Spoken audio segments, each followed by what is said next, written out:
Hi, I'm Joe Morgan, and I make amplifiers for guitars. How did I get started? Well, I had a bit too much wine one night, and I was on the internet, and I found out that JMIamps.com hadn't been taken. So JMI stands for Joe Morgan Industries. I don't know if you guys knew that. So I bought the website and started building some amps just for fun.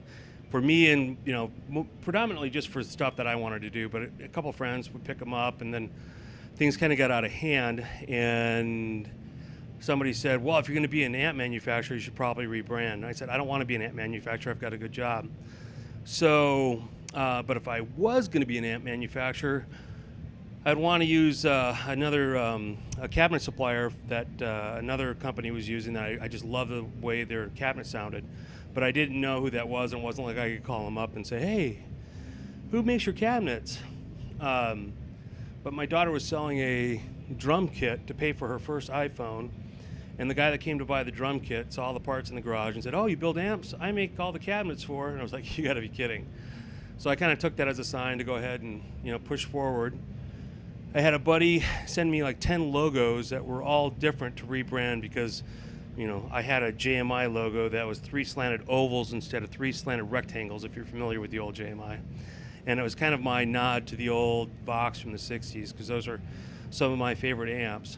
So he sent me all these Morgan logos, and 10 of them. He goes, I like these 10, but I also made this one that I really don't like at all.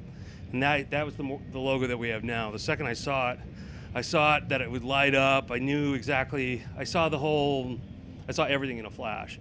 So I started manufacturing and started making a piece here or there. And originally my thought was be like Henry Ford. You can have it in any color you want as long as it's black.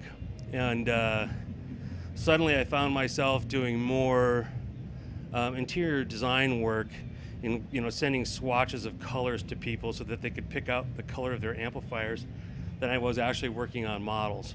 But as I grew, company grew, more and more players started taking them to studios. Studios started buying them, and then it seemed like everywhere you went in Nashville, you would find a Morgan, and the next guy, and the next guy, and the next guy, and then all of a sudden, almost all of country music is using my product.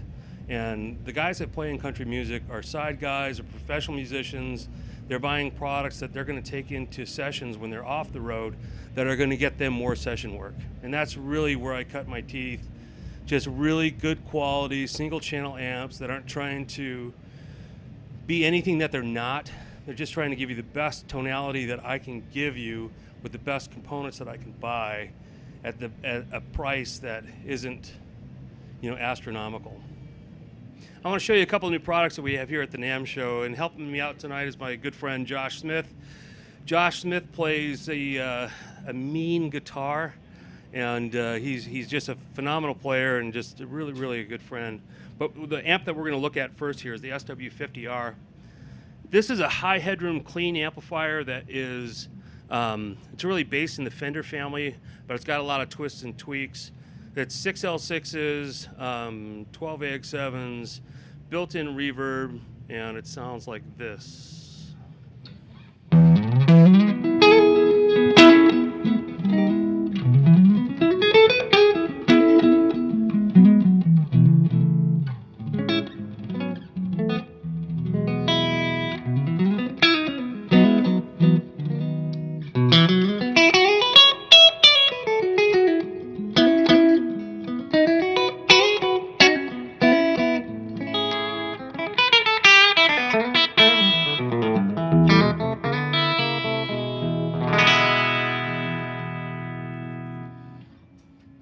Josh could make anything sound good, to be honest. If he could have played a wet cardboard box and would have sounded that good.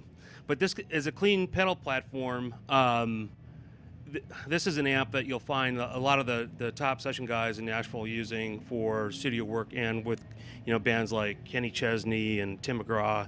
It's just a great clean amplifier that has tons of sustain, tons of life into it. One of the things, or some of the things that we're bringing to NAMM this year that are new, the amps have been out for a few years now, but my pedal line is something that I haven't had, I've only built sporadically, only because I didn't have the time to do it, and let's be honest, I make more money building amps than I do pedals. So now that I have the backing of a larger company that'll help me build the products that I manufacture, I have time to redesign the line and to bring things out. The original Black Morgan Fuzz here is a pedal that I would build in batches of like 20, 25, but there might be 2 or 3 years in between batches. And so I started seeing these pop up on reverb.com for like 600 bucks. And I thought, that's just silly. It's a $180 pedal. It sounds great, but I wouldn't pay 600 bucks for it. But this is what it sounds like.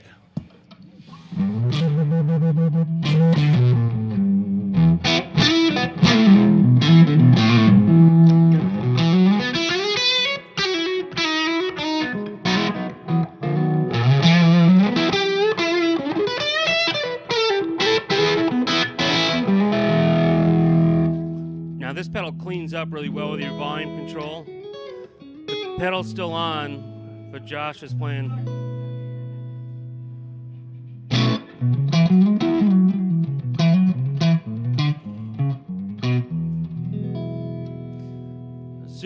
Super dynamic pedal.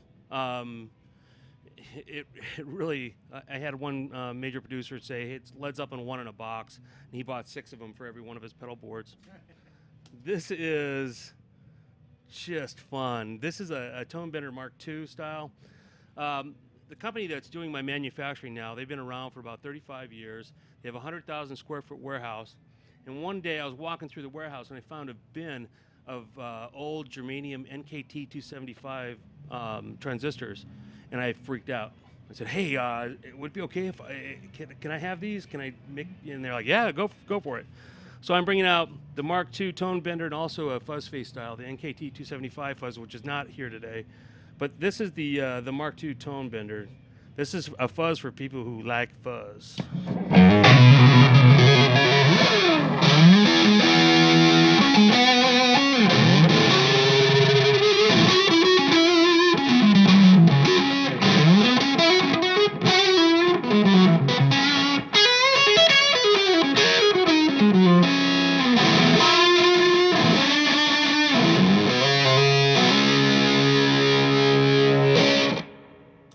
So your classic old 60s style Tone Bender fuzz. I mean, that's what an NKT275 sounds like, and that's really cool.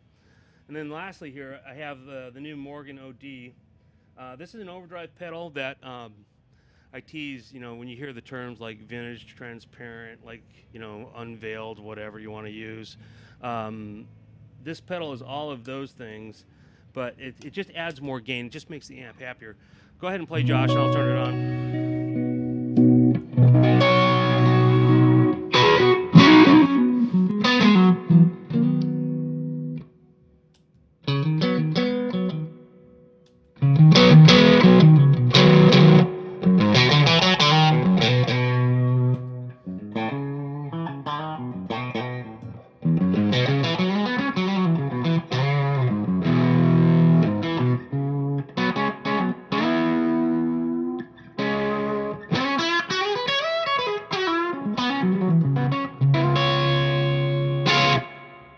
So we're not really changing the tonality of the amp. We're just adding a little more gain to it, a little, just to take you to that next level with that pedal. This is the AC20 and the AC40. Josh uses an AC40 live when he plays out. The AC20 is the amp that kind of started it all for me. And again, back to that JMI roots. I'm an old 60s Vox guy through and through. And what this amp does is it recreates like the original of those amplifiers. When both switches are down, you have more like a normal channel. Go ahead and play over.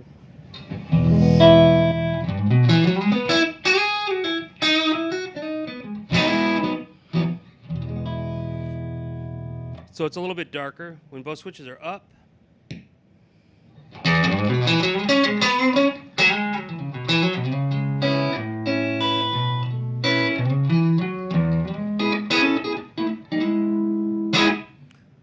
so you have less low end. It's kind of cool, but that's more the brilliant mode. You can have, because they're switches, you can have the low end of the normal channel, but the top end of the brilliant channel. It sounds like that.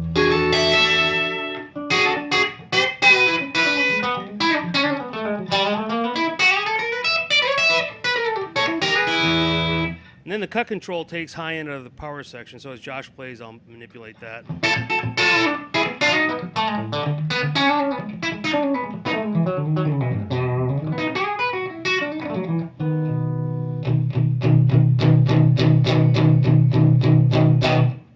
And it also has a switch on the back that engages an EF86 instead of the 12AX7 that's normally part of that Stone stack.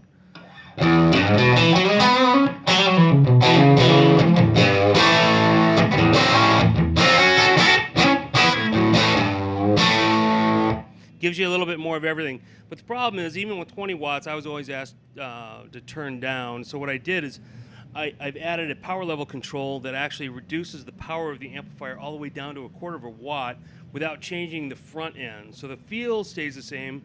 It works the same way with your pedal board, but it gets quieter. Go ahead and play, Josh, and I'll...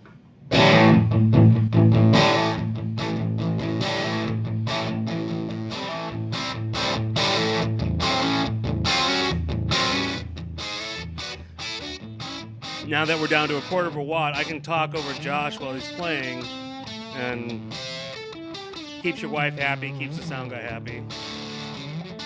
But I prefer it loud.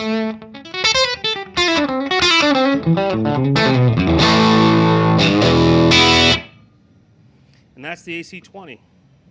Hey, welcome to NAMM 16. I'm Joe from Morgan Amplification, and you're watching the Musician Network. Stay tuned.